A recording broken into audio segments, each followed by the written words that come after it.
Hi, I'm Ruth Becke. Ruth? Yep. Awesome. Nice to meet you. Visiting this week from Seattle, New York, my Oh, third day here. fantastic. Oh, third day here ever, or have you been to New York before? 20 years ago, maybe, one day. How's this trip so It's far? good, yeah. It's the best city ever, so, Yeah. Are you ready, Ruth, to tell us what you're building I and am get some ready, feedback? yeah. Fantastic. You have a minute. What are you building? All right, so I'm Ruth Becke, and I'm founder of Plantmatch, and our mission is to help hotels to provide in-room plants as a living amenity. So think of the last time that you checked into a hotel. Maybe you noticed some really nice green plants in the corner in the lobby, maybe 2 or 3 sitting next to the elevator. But when you got up to your room, the windows were closed, the air conditioner was on, and not a spot of green in sight. So we want to change that. So as climate change continues to worsen, our human desire is to actually be surrounded by more and more plants. So our mobile app provides a way for a hotel to take their already existing and new collection of plants and to offer that as a opt-in amenity for their guests. So they get a little bit of revenue from it. We get a little bit of revenue for the hotel. It helps them increase their daily RevPAR, which is their measurement. And it also gives them a way to demonstrate that they have a commitment to sustainability. That's about a minute. Round of applause. Thank you. Do you want to finish that thought, or does that feel complete? Yeah, so they get to demonstrate that they are committed to sustainability. And for the guest, there's scientific studies that show that even just looking at a plant reduces our stress, and that's good for everybody. Thank you. Well done. I want to give a little bit of immediate pitch feedback. I think you have good micro stories in there. I changed the order. And part of why I changed the order is we got to the sustainability point in a surprising way after we were in this hotel capitalism point. And so that kind of took me out of the funnel you got me into of thinking, oh, interesting. She's thinking about hotels, how they think about a customer's journey up there, and then sustainability hit. I almost want that point of we want to be around greens as a society early. Then you get to the hotels, and then I'm up in the hotel room that's missing the green. So by the time I'm missing the green, you've already made that point versus bringing it up post, again, that transaction story with the hotel. First thing I thought too is, this is a unique one where I wouldn't normally give this advice, but I kind of want to hear the problem / what everybody wants first. And then I want you to kind of come in and be like, solution. It's obvious now. It's oh yeah. As opposed to who you are, what you do, and then kind of tell me why everybody wants it. Because I think people can visualize quickly. And I think you helped set that room up where I saw myself in a hotel room and I knew exactly the one you were talking about with the 62 degrees and freezing. Yeah. But one of the challenges for me in thinking about it, I'm curious, why just hotels? I get that hotels and their relationship to the customer, there's this missing moment where it's not as green as it should be, and they might have a reason to, but it feels constrained. I'm actually iterating. I started 4 years ago with a completely different C2C model for a different app. Went through Founder Institute and a couple of other accelerators, and C2C stuff is hard. So I was like, what is a viable B2B model? And I'm starting with hotels because there's so many of them. It's scalable. I mean, New York City alone has thousands of hotels, and I've been here this week partly to reach out to some of them and get some connections going.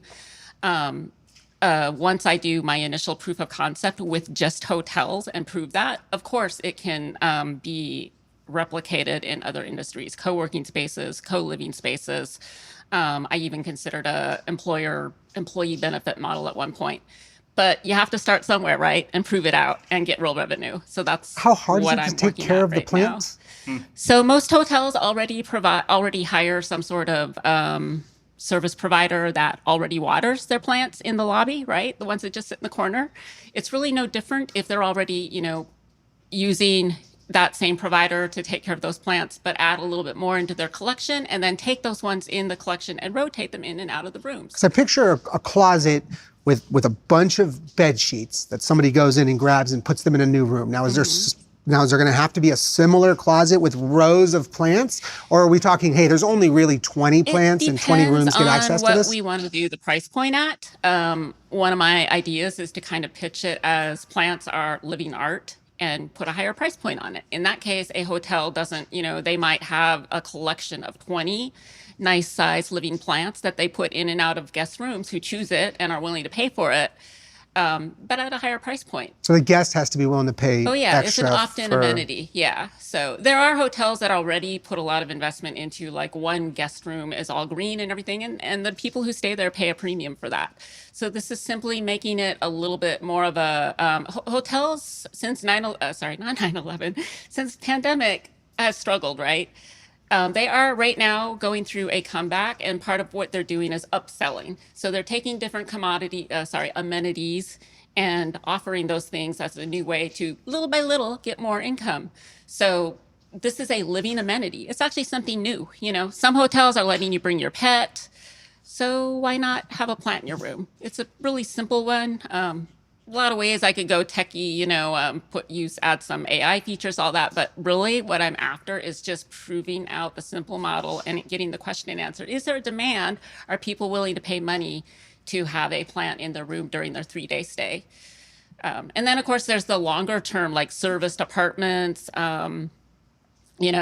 people who go on extended business trips. Maybe in those cases, it would be an amenity that their employer would be willing to pay for them or something. But You're in Seattle, right? I'm in Seattle, yeah. So have you done any testing with this willingness? Because what I would think, me as first-time founder on this idea would be, I would be within a 20-mile radius of a bunch of hotels, and I would have a place that I lived. I'd have a bunch of plants, and I'd do a deal with one boutique hotel, and I would say, hey, when somebody agrees to pay the extra $20, $50 a night, whatever the price is, ping me. I'm going to drive over there, right? Like a startup founder, I'm going to bring the plants and they're going to be ready to go. And then we'll have shown that yes, people are at this hotel, this many percent of people that stay are willing to pay. And then they actually give them like an NPS afterwards to say they actually preferred their stay. That is the type of model. I don't actually want to get involved in the actual dealing with plants. In most states, you have to have a license as a registered horticultural provider, retail, wholesale, all of that. So my product as a startup is actually simply the tech app. So in my previous iteration, I built a C2C app that allowed people to buy, sell, swap, adopt plants. Marketplace. I'm just right now in the process of vetting out a new tech co-founder to take my existing code, repurpose it, and then get those types of proof of concepts going in my local area, New York too. Yeah. Why are you building this?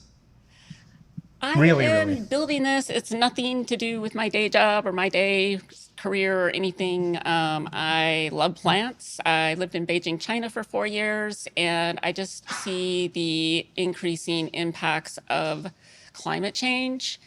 And I want people to be able to connect on many, many more levels with the nature that still exists around us, to protect it, to treat it as a highly valued object as we go forward in this dealing with the reality of climate change. So the reason I asked, and this is going to be maybe some firm feedback. I think a lot of these ideas feel like you're in your 5th year or 6th year of trying this, and that you're grabbing for anything that you can.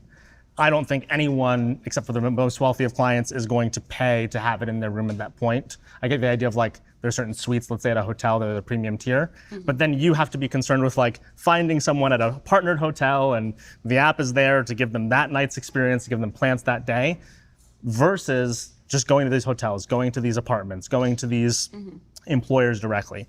And I think a lot of founders who struggle in early years, let's say you had a simpler idea like that and there are reasons that didn't work, they learn the wrong lesson that it's not going to work. And so then they begin to iterate into more niche user experiences and more niche products and more niche types of transactions that are even harder. They're different because you're iterating and going, how do I make this work? But if you want more plants in more places, and you think there's an ability for you to have Plantmatch, and it's like some sort of matching, maybe it does involve care of some kind, whatever else it is, and there are reasons your simpler marketplace or transaction, whether it's consumer to consumer or whether it's you just selling directly to businesses, maybe the lesson there wasn't go even more niche in the user journey, but you just had to try again on the go-to-market. You had to try again on the experience. You had to try again on something else, because this feels, from my perspective, I don't know this nearly as well as you do, but everything you've described feels so hard to make happen. These user experiences feel so rare. Yeah, That's my caution the too. C2C model, quite frankly, was just there's a lot of liability in a C2C app. It's But what about the revenue model B2C? wasn't there for the amount of effort that I would put in it, me and my team. So I had a 2-people team in China. I've gone through a couple of freelance developers here and there. And when I model it out, like, is it worth it for me as a founder to commit to that? And the answer is no. What about just selling, kind of matching companies, no matter their apartments, hotels, Airbnbs, employers to plants that fit their space, and that's what you're. There's quite a bit of companies already doing that. Got it. The plant providers themselves, but they don't necessarily. There's a lot. If you're a apartment owner and you want to find you just go find your plant provider. So I don't want to be in that niche, but I do want to provide a really optimized technology and specific to hospitality. Most hotels, 80% of hotels, even in the US, use one particular suite that manages all of their amenities, funding, transactions. It's by Oracle. So Oracle is based in Seattle. I have a connection there. I'm hoping to meet with them soon and just talk about how could this one little app get onto their bigger marketplace, right? Because once you get in there, then I'm doing less of the direct outreach, and I'm actually saying, hey, Oracle Hospitality Suite Network, or what is, who are some of the people that you do business with that are already using your marketplace that I can also reach out to? And, it's co-marketing via an existing channel that the hotels already use. I think this is where my hang up is, and this is one where I don't know the space, I don't know the industry, so this is one where it'd be fantastic if I'm proven wrong and you just run with it and make it a wild success. But generally speaking, it sounds like what you have is the app, and then all of the logistics are kind of put onto the hotel. The hotel has to go and get the plants. The hotel has to maintain the plants. The hotel has to move the plants between rooms. But you'll have an app that'll help with that logistics. Yes. And so, if you were to tell me, hey, Marty, the hotels are already doing this, and they just got a really bad, inefficient way they do it, and I've got this amazing app, I'd be like, sounds like a home run to me. But if you say, hey, I've got an amazing app for a process that doesn't exist today, but it should exist, then I'm like, oh, that seems like it is a new model. Most hotels don't offer you a plant in your room. So it is a new disruptive idea to offer that as a living amenity. So if you go to any hotel, to their website, look at their amenities, a newer one is you can bring your pet during your stay. You can get, order a bottle of wine, get but it just seems like espresso, whatever. But this is something new. And the market is millennials. Millennials now spend billions of dollars on travel. And millennials are one of the first that basically say having a plant nearby them is a must-have. So there's market research that proves that. I think it's hard because you've drawn the line that you don't want to deal with the plant itself.